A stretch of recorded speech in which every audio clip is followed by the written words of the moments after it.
Nah, Assalamualaikum warahmatullahi wabarakatuh. Puji syukur kita panjatkan kehadirat Allah Subhanahu wa Ta'ala karena atas rahmat dan karunia-Nya kita semua dapat melaksanakan presentasi kelompok pada mata kuliah Manajemen Mutu dan Kinerja yang diambil oleh Ustaz. Perkenalkan saya Nabila Ahmad Bakar, sesi presentasi kelompok pada ini. Apapun tema yaitu publik, studi kasus dinas penanaman modal untuk satu untuk Kabupaten Ogan Komering Ulu Timur atau DPM PTSP Oku Timur. Adapun anggota kelompok 2 yaitu Pramudia Wulandari, Wisda Permatasari, Delira Yufia Pinta, dan Tasya Putri Fariza. Topik pembahasan pada hari ini yaitu profil dan layanan DPMPS PTSP Kabupaten Ogan Komering Ulu Timur, kemudian praktik manajemen mutu DPM PTSP Kabupaten Oku Timur, dan analisis gap DPM PTSP Kabupaten Oku Timur. Langsung saja ke profil dan layanan DPM PTSP Kabupaten Ogan Komering Ulu Timur yang akan dijelaskan oleh Pramudia Wulandari. Kepada Pramudia Wulandari, silakan. Baik, terima kasih kepada moderator. Yang pertama adalah profil dari DPM PTSP atau Dinas Penanaman Modal dan Pelayanan Satu Pintu atau DPM PTSP Kabupaten Ogan Komering Ulu Timur. Di mana ini DPM PTSP ini dibentuk pada tahun 2016 yang sesuai dengan Perpres nomor 97 tahun 2014. Dan DPM PTSP ini terletak di Kabupaten Ogan Komering Ulu, tepatnya ada di Kompleks Perkantoran Pemerintahan Kabupaten Oku, letaknya di Kecamatan Martapura. Dan kemudian DPM PTSP ini bertugas untuk mengelola urusan penanaman modal, perizinan, dan non-perizinan secara terintegrasi. Kemudian untuk layanan digitalnya, DPM PTSP ini dibentuk sejak tahun 2020 yang dapat teman-teman akses di https dpmptsp.okutimur.kap.go.id. Tentunya dengan adanya layanan publik ini untuk memudahkan masyarakat mengakses informasi dan pengurusan izin secara online. Kemudian untuk visi dan misi dari DPM PTSP ini yaitu terwujudnya pertumbuhan investasi yang kondusif melalui pelayanan prima menuju Oku Timur lebih baik, aman, dan nyaman. Kemudian untuk moto dari DPM PTSP ini yaitu Ceria atau singkatan dari cepat, efektif dan efisien, ramah, inovatif dan akuntabel. Adapun layanan dari DPM PTSP yang pertama itu ada perizinan berusaha berbasis resiko, di mana ini merupakan implementasi dari sistem online single submission atau OSS yang berbasis resiko sesuai dengan ketentuan peraturan pemerintahan nomor 5 tahun 2021. Contohnya adalah usaha beresiko rendah cukup memiliki nomor induk berusaha atau NIB, sedangkan untuk usaha beresiko tinggi memerlukan izin tambahan seperti izin lingkungan atau teknis tertentu. Tujuannya adalah untuk menyederhanakan proses perizinan usaha dan mempercepat pertumbuhan investasi di daerah. Kemudian ada perizinan non berusaha non KBLI, di mana dapat teman-teman lihat pada gambar di layar tersebut, yang terdiri dari perizinan non berusaha non KBLI di sektor pendidikan, kemudian ada non berusaha non KBLI di sektor kesehatan, dan non berusaha non KBLI di sektor tata ruang. Di mana layanan ini mencakup izin dan administrasi yang tidak berkaitan langsung dengan kegiatan usaha atau klasifikasi dari Baku Lapangan Usaha Indonesia atau KBLI. Misalnya izin reklame, izin pemanfaatan aset daerah, izin mendirikan bangunan tertentu, dan surat rekomendasi kegiatan masyarakat. Boleh next slide?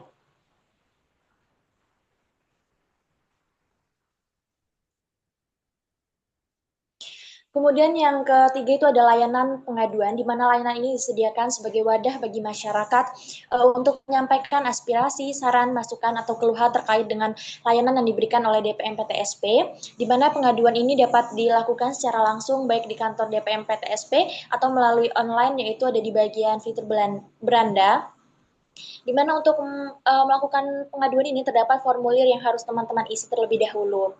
Kemudian juga terdapat fitur Silincah atau AI Assistant, di mana tentunya ini merupakan asisten virtual berbasis chat yang berfungsi memberikan layanan informasi secara cepat, interaktif, dan mudah diakses oleh masyarakat. Kemudian untuk layanan yang keempat itu ada klinik investasi, di mana layanan ini berfungsi sebagai pusat informasi, konsultasi, dan bimbingan bagi para pelaku usaha, baik investor besar maupun UMKM, di mana melalui pelayanan ini DPM PTSP berupaya memberikan rencana usaha serta fasilitas bagi investor yang ingin menanamkan modal di daerah. Untuk dokumentasinya boleh teman-teman lihat di layar. Boleh di next slide.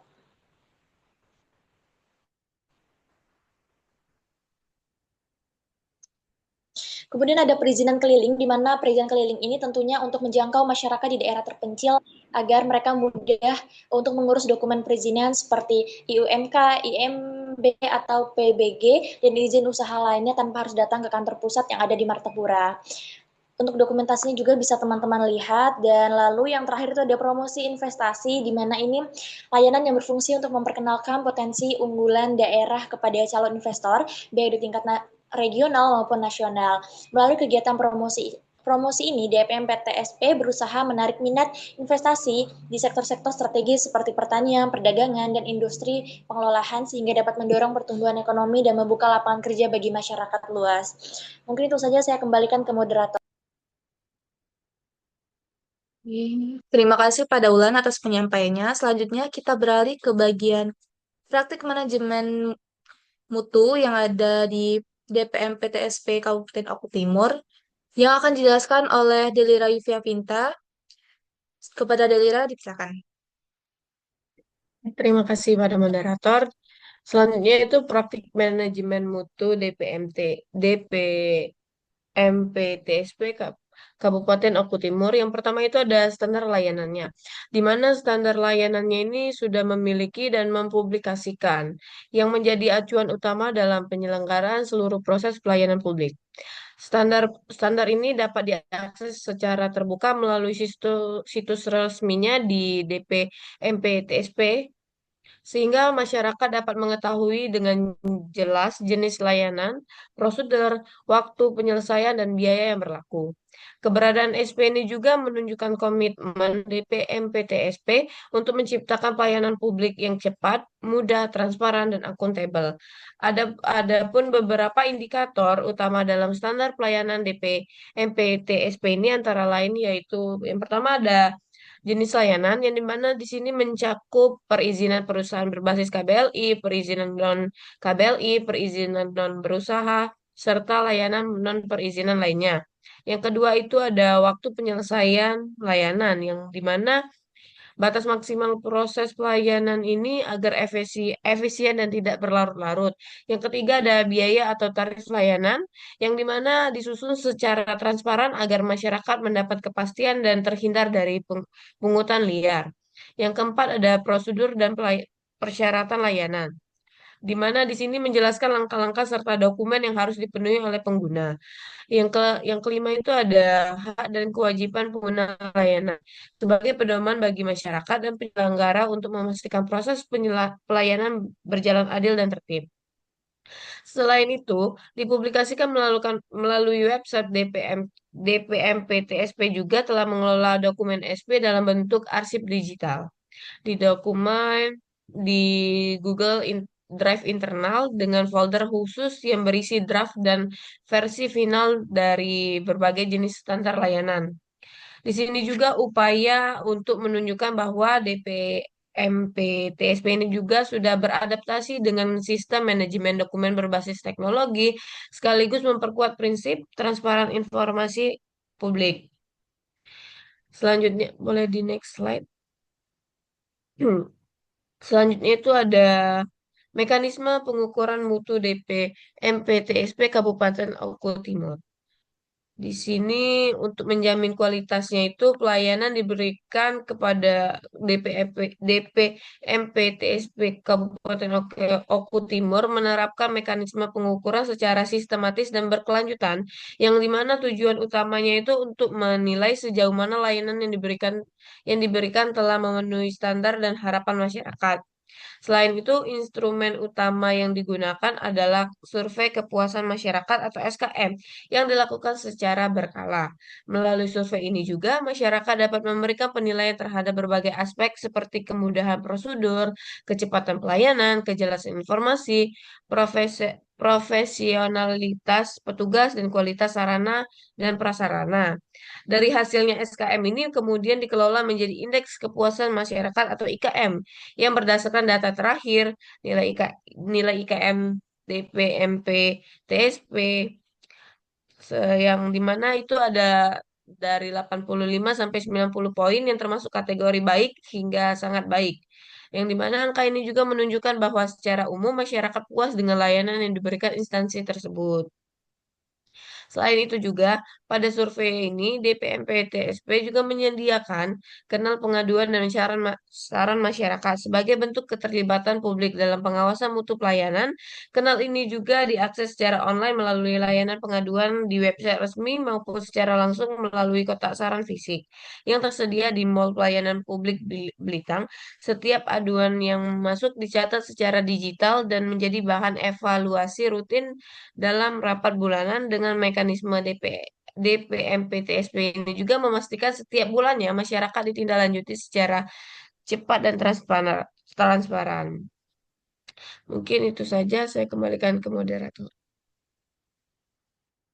Baik, terima kasih Dedira. Selanjutnya, peran pengguna jasa yang akan dijelaskan oleh Tasya Putri Valida. Boleh Tasya, silakan.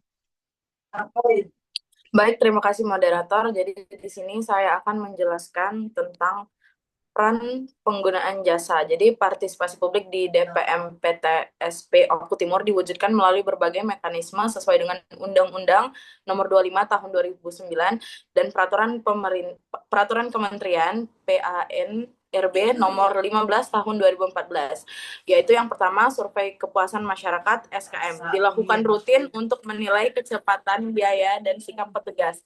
Hasilnya dipublikasikan sebagai bentuk transparansi dan dasar perbaikan layanan, meski cakupannya masih perlu diperluas. Yang kedua, kanal pengaduan publik. Melalui kotak saran, media sosial, dan span lapor, warga dapat menyampaikan keluhan atau saran yang langsung ditindaklanjuti. Sistem ini memperkuat akuntabilitas dan responsivitas pelayanan.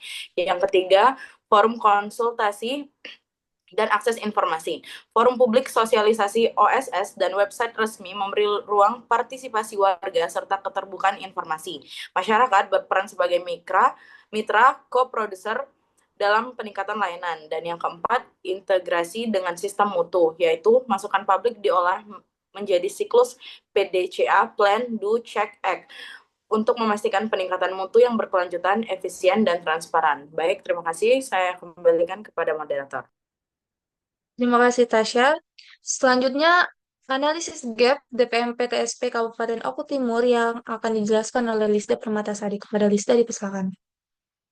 Baik, terima kasih moderator atas kesempatannya. Di sini saya akan menjelaskan terkait analisis gap DPM TPSP Kabupaten Oku Timur, di mana dalam penyelenggaraan pelayanan publik sendiri, DPM TPSP Kabupaten Oku Timur itu telah berpedoman pada prinsip-prinsip yang diatur dalam Peraturan Menteri PNRB Nomor 15 Tahun 2014 tentang pedoman standar pelayanan publik. Regulasi ini juga menegaskan bahwa setiap unit pelayanan itu harus memiliki standar yang transparan, efisiensi, akuntabel, serta partisipasif. Masyarakat pun memiliki harapan agar pelayanan DPM-PTS itu berlangsung cepat, mudah, dan pasti, terutama dalam proses perizinan dan non-perizinan. Secara praktiknya, DPM-PTSP Oku Timur telah menunjukkan kemajuan positif melalui penerapan sistem Online Single Submission atau OSS dan digitalisasi layanan. Beberapa jenis izin ini kini bisa diakses secara daring, dan ada pula inovasi seperti pelayanan keliling dan jemput bola yang memudahkan masyarakat di wilayah terpencil. Meski begitu, masih ada beberapa kendala di lapangannya.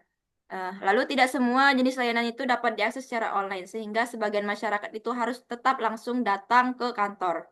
Hasil survei kepuasan masyarakat juga belum sepenuhnya dipublikasikan secara terbuka, dan kanal pengaduan yang disediakan belum dimanfaatkan secara maksimal.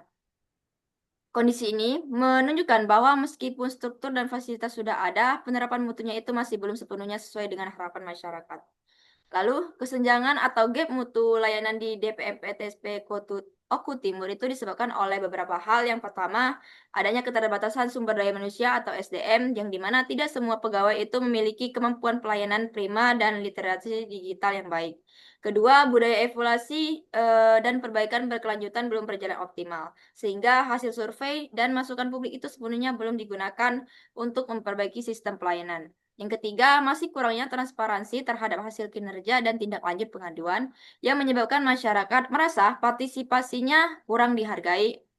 Lalu keempat, ada akses informasi di daerah pedesaan itu masih terbatas karena minimnya infrastruktur internet.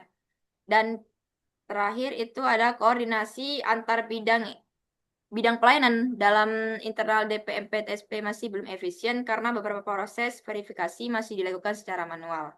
Nah, untuk menutup kesenjangan tersebut, DPM PTSP perlu melakukan beberapa langkah strategis, yang diantaranya menerapkan digitalisasi penuh untuk seluruh layanan agar bisa diakses secara daring dan real-time, mempublikasikan hasil survei kepuasan masyarakat secara terbuka, serta mengadakan forum konsultasi publik secara rutin dengan melibatkan masyarakat, pelaku usaha, dan akademis. Selain itu, perlu juga dilakukan pelatihan bagi pegawai terkait pelayanan prima dan literasi digital, membangun dashboard pelayanan publik yang menampilkan data perizinan dan pengaduan secara transparan, serta memperluas kolaborasi dengan desa dan kecamatan agar layanan keliling semakin menjangkau masyarakat luas. Dengan langkah-langkah tersebut, diharapkan mutu pelayanan DPM PTSP Oku Timur dapat semakin meningkat dan sejalan dengan harapan masyarakat. Mungkin sekian penjelasan dari saya kembalikan kepada moderator. Terima kasih kepada Lisda. Baik, sebelum mengakhiri presentasi kali ini, izinkan saya untuk menyampaikan kesimpulan dan saran. DPMPTSP Kabupaten Ogan Komering Ulu Timur berperan penting dalam pelayanan publik, bidang perizinan, non-perizinan, dan penanaman modal melalui layanan seperti OSSRBA, klinik investasi, perizinan keliling, dan promosi investasi. Instansi ini telah memiliki standar pelayanan dan melakukan pengukuran mutu melalui SKM, IKM, serta kanal pengaduan publik. Masyarakat juga dilibatkan melalui forum konsultasi dan sistem span lapor. Namun, masih terdapat kesenjangan mutu layanan, terutama dalam hal kompetensi SDM, optimalisasi digitalisasi layanan, dan keterbukaan hasil evaluasi. Untuk meningkatkan mutu layanan, DPM PTSP Oku Timur perlu memperluas digitalisasi perizinan dan pengaduan, meningkatkan kompetensi pegawai melalui pelatihan pelayanan publik dan teknologi, serta mempublikasi hasil SKM secara transparan.